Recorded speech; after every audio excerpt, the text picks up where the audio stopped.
एक कलयुगी भक्त, एक भक्त तपस्या किया।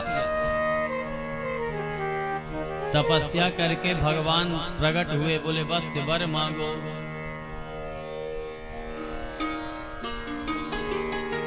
इसने कहा कि प्रभु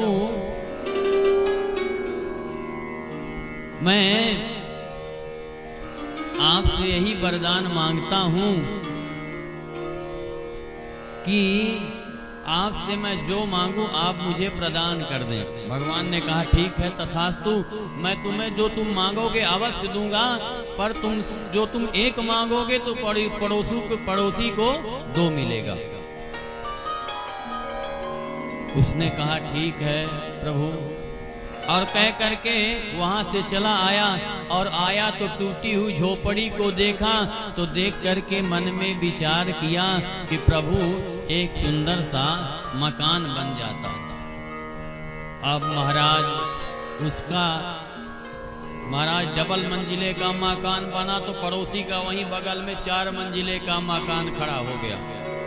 अब तो देख करके उसको मच्छर ने काटना शुरू किया, जलन होने लगी। बोले अरे देख रहे हो, हमारे प्रभाव से हम 2 मंजिला मेहनत करके तब किए, और इसको देखो कि इसका 4 मंजिला बन गया।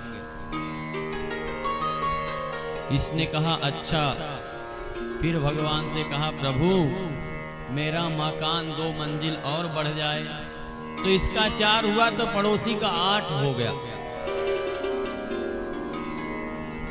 अब तो ये मांगने से पहले विचार करने लगा कि अगर मैं मांगूंगा तो ये तो मुझसे ज्यादा तो ये ही बढ़ रहा है।